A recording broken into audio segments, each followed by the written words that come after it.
हर दिन एक भिखारी दरवाजे के पास आकर भीख मांगता था और घर का मालिक हमेशा घर के बाहर आते ही उसे देखकर फिर जाया करता। कई बार उसके लिए गालियां भी बकता। वह कहता, तू जिंदा ही क्यों है? पूरी जिंदगी ऐसे ही भीख मांगेगा क्या? धरती का बोझ क्यों बना बैठा है? और कभी कभी उस भिखारी को गुस्से में वह धक्का भी मार दिया करता। इतना कुछ हो जाने के बावजूद भिखारी के मुंह से सिर्फ यही निकलता, भगवान तुम्हारे पापों को माफ़ करे। एक बार सेठ को धंधे में बड़ा नुकसान होने की खबर मिली। सेठ बहुत परेशान था कि तभी उसके दरवाजे पर वही भिखारी आया। गुस्से में अपना आपा खोते हुए सेठ ने उस भिखारी को पत्थर दे मारा। पत्थर लगने के कारण भिखारी का सर फूट गया और उसके सर से खून बहने लगा। फिर भी दर्द से कहराते हुए भिखारी ने इतना ही कहा, भगवान तुम्हारे पापों को माफ़ करे। भिखारी वहाँ से चला गया। सेठ सोच में पड़ गए। भिखारी को पत्थर मारा, फिर भी उसने सिर्फ प्रार्थना की। सेठ का गुस्सा शांत हुआ, सेठ का मन शांत हुआ। भिखारी का रहस्य जानने के लिए सेठ ने भिखारी का पीछा करना शुरू कर दिया। भिखारी जहाँ जहाँ जाता सेठ उसके पीछे पीछे जाता।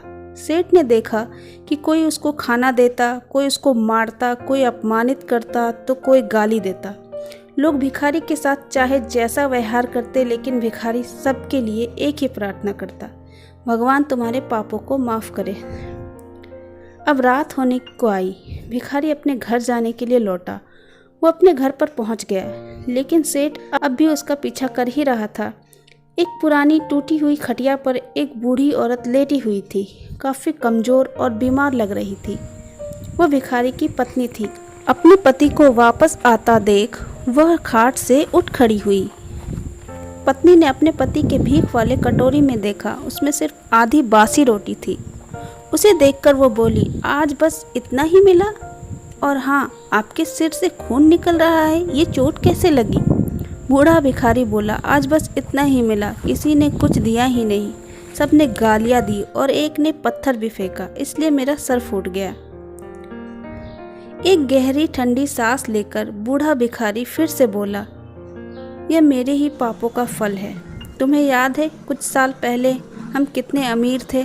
क्या कुछ नहीं था हमारे पास हर चीज़ ज़रूरत से ज़्यादा थी, लेकिन हमने कभी दान नहीं किया। और उससे भी बुरा हमने उस अंधे भिखारी के साथ किया जो हमारे द्वार पर भीख मांगने आया था।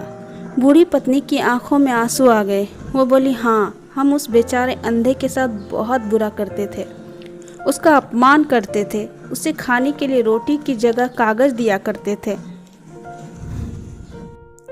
उसका मजाक उड़ाया करते और कभी कभी उसको मारा भी करते। मैंने कभी उसको रास्ता नहीं दिखाया। एक बार मैंने उसके मुंह पर मिट्टी भी फेंकी थी और वह हमेशा दुखी होकर यही कहता कि भगवान तुम्हें तुम्हारे किए की सज़ा देगा, भगवान तुम्हारे पापों की सज़ा ज़रूर देगा। उसका श्राप सच हुआ और हम इस दुख भरी ज़िंदगी में आ गए। भिखारी बोला, हाँ, उसका श्राप सच हुआ, इसलिए मैं किसी को बद्दुआ नहीं देता, चाहे कोई मेरे साथ कैसा भी बर्ताव करे। मैं हमेशा उसके लिए प्रार्थना करता हूँ। मैं नहीं चाहता कि कोई भी हमारे जैसे ज़िंदगी का अनुभव करे, किसी को भी हमारे जैसे दुखों का सामना करना पड़े। वो नहीं जानते कि वह कितना बड़ा पाप कर रहे हैं, इसलिए अनजाने में हुए पाप की ऐसी सज़ा किसी को भी मिले मैं नहीं चाहता। सेठ वहीं पर छुप कर यह सारी बातें सुन रहा था। अब उसे सब कुछ समझ में आ गया था। भिखारी और उसकी पत्नी ने वह आधी रोटी मिल बांट कर खाए और भगवान को धन्यवाद बोलकर सो गए। फिर अगले दिन बूढ़ा भिखारी फिर से भीख मांगने गया। सेठ के घर के पास जाते ही सेठ ने पहले से गर्म रोटियां उसके लिए निकाल कर रखी थी। उसे देते हुए सेठ विनम्रता से बोला, माफ़ कर दीजिए बाबा, उसे बहुत बड़ी गलती हो गई।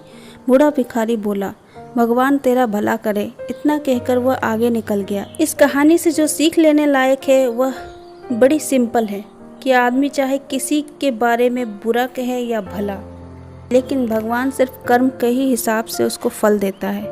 क्या हुआ अगर भगवान नहीं दिखता? लेकिन यह बात बिल्कुल सच है, उसके खाते में सब हिसाब बहुत बहुत पक्का होता है। इसलिए जब किसी के लिए कुछ भी करो तो अच्छा ही करो। तो दोस्तों, कैसी लगी आज की ये कहानी?